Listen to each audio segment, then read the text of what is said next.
Hello there, Commonwealth Ronnie. One of the greatest points of anticipation with Tears of the Kingdom has been what new enemies will be added and thus also which are still missing.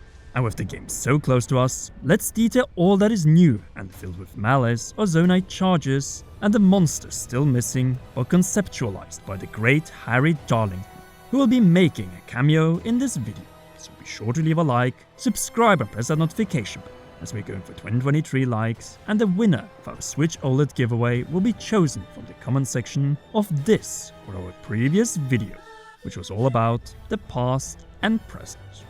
Speaking of the past, Zonai. Finally, Zonai charges replacing the Sheikah Guardians, more precisely, the Zonai's constructs, or in the original Japanese, golems armed to the teeth. In this case, literally, as they have teeth, but also eyes and sensors. Though before we move on to explain their hierarchy, we have to make a division, since not all Zonai constructs are out to kill us, only the soldiers. Since the Lotus Flower or Pinecone decorated rangers are friendly workers NPCs, in many ways similar to the ancient robots found in Skyward Sword. And much like they did on the surface, the rangers attend to the Sky Islands, but also breaking up Link's isolation. Interestingly for us, we can easily distinguish and judge the level of soldier construct threat, but also reward based on their headgear and a different detail, the number of eyes stacked on top of each other, a contrast to regular monsters' coloring hierarchy, though with one notable exception highlighted so far by Nintendo and the Zelda team. Either way, we know of potentially 3 different levels of eye soldiers and multiple tiers for each of these. The lowest regular one, which we have seen both in the early sky and the surface locations, though probably they might not even be, as we have this concept art of a 3-eyed one with the flamethrower, which we know can be fused to our shields. Oh, and the bow that Link used in the sky in the March demonstration. There could also be a 2-eyed one as well, but I'm not so sure about it, and the reason is, why if this 3-eyed one is the boss bokoblin equivalent in the case of the Zonai soldier constructs? And what about this blocky battery-powered golem? Well, it appears to be the new Sky Boss variant of the same category of regular enemies, a theme that is also recurring among the regular Malice enemies on the surface, but also in potential temples or dungeons we are likely to face Zonai bosses, like the one we have seen in the final trailer, very reminiscent of the Wind Waker's Godam. Anyway, the soldier constructs do have Zonai charges and parts, or horns if you prefer, of varying length, which can be used with Link's new Fuse ability.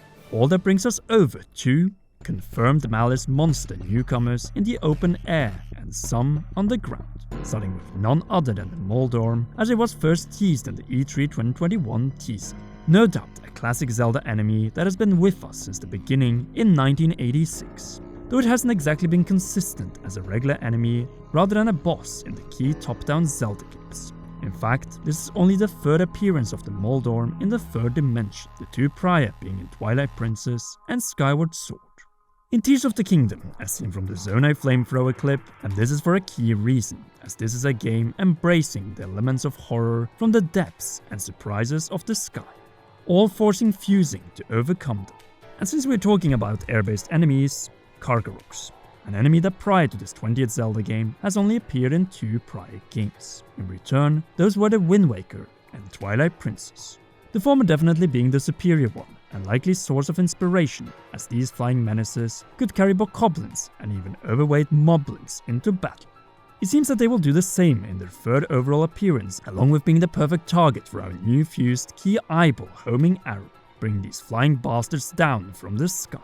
Over to the February 2023 trailer and one of the classic N64 and GameCube era Zelda enemies. Oh, and an old jump scare trope of this channel, the Redeads, the strangling menace of the darkness and the early nightmare fuel of Ocarina of Time's Kakariko Graveyard. Do I still think the Wind Wakers had the most horrifying scream? And that is that when it comes to the new regular enemies, since we will not be going deeper into the Redead, as we only saw this bony fellow in the Blood Moon lineup scene, and barely for a few seconds. Alright, let's get over to the new Overworld Bosses, or Overworld Bosses of smaller minions. What do we mean by that? Enemies with a title above a health bar in Breath of the Wild without wearing the champion tunic. Here we start with none other than the mighty return of the classic Gleeok. the three-headed fire dragon, which debuted in 1986 but has waited 25 years since missing out on Ocarina, where we had Volvagia, which took its place. We've had also several other dragons later on, but no Gleeok. By the way, this is the flying three-headed Hydra's fourth in-game appearance in the series, and its 3D debut is happening in Tears of the Kingdom. Yes, there might be multiple Gleeoks, but currently we have only one confirmed on the southern side of the Bridge of Hylia, fighted with ice. Ice Chew arrows on Nadra's horn as seen in the trailer. Speaking of, Choo-Choos are naturally back, which we'll soon get back to in returning enemies. What new overworld bosses do we have apart from Gleeok?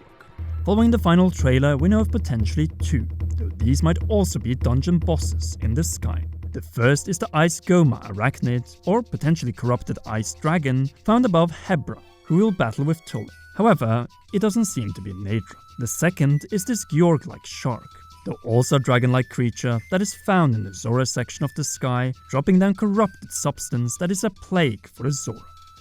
Now over to our soon transition to returning enemies and overworld bosses, namely the boss Bokoblin, a bigger, fatter and stronger chief of our favorite pig-like monsters, though in this case far more menacing, as this new axe enemy, since it has it in the head, will likely turn monster camps into a bigger nightmare to clear, and it appears that the vulnerable Bokoblins will team up with several overworld bosses against the combination-obsessed Link, including by building enemy camps on top of taluses. As the saying goes, teamwork is dreamwork.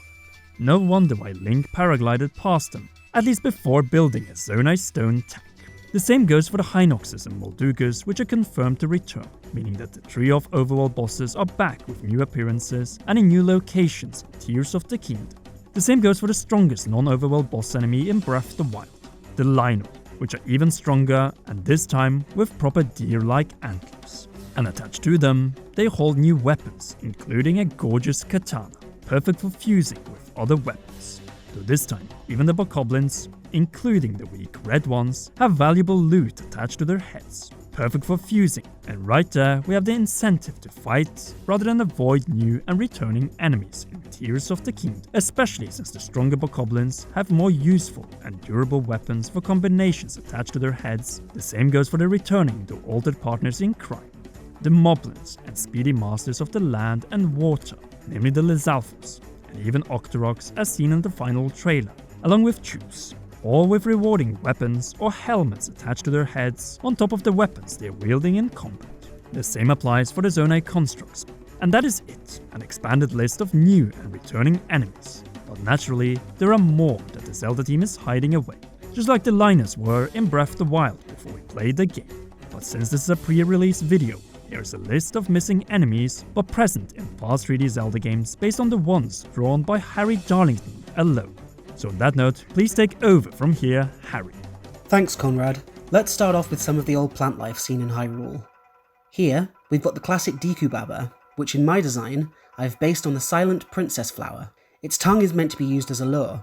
I thought it would be a good idea to have something that encourages the player to walk closer to it, as in an open world game there wouldn't be much use for an enemy that is rooted to the spot. I also made a four-headed version inspired by Manhandler, and even an aerial Deku Baba that has attached itself to a pea hat. This flying variant is similar to the Kargarok and Bokoblin sky combination already present in Tears of the Kingdom. Next up, we have the Mini Blin, which I think is pretty unlikely to be found in Tears of the Kingdom. These little guys are so small that they can carry single arrows as weapons. Another small enemy that I think could make an appearance is the Skulltula. We've been missing regular spider enemies for several Zelda games now, but this new Goma-like sky boss hints that they might be back. I based the designs of these Skulltula on hermit crabs, with different sized Skulltula using different sized enemy skulls as shells.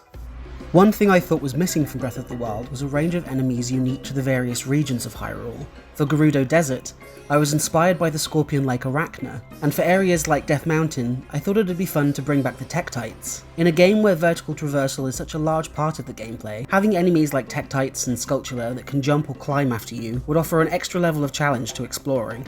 Speaking of Death Mountain, we are still missing the classic foe of the Gorons, the Dodongos. I designed these creatures to be mounts for the Lizalfos. They would also be rideable, if only for a short while. Something else I thought was missing from Breath of the Wild was some of the scarier enemies featured in games like Ocarina of Time and Twilight Princess. We've already seen Redeads teased in one of the Tears of the Kingdom trailers, but what about an enemy like the Poe? A flying weapon-wielding enemy would be exciting, especially if it couldn't be hurt by regular swords and arrows. In one trailer for Tears of the Kingdom, we were shown spirit flames next to the mining bokoblins in the Zalfos. Perhaps this is a hint to Pose or other ghost-like foes that we are still yet to encounter in-game. And finally, something a little more challenging. A lot of people have been clamouring for the return of the knights that fight alongside the armies of darkness, the Iron Knuckles and Darknuts. The latter have been missing in 3D Zelda for just as long as Ganondorf, and hopefully the elevated Hyrule castles seen in Tears of the Kingdom will have both of them. And that's it from me, but naturally, Tears of the Kingdom could see far more classic Zelda enemies. We will stop here, as we are too close to the game itself, and also have to remember that the number of newcomers will be limited due to the sophisticated enemy AI and the need to add meaningful fusible weapons on top of these.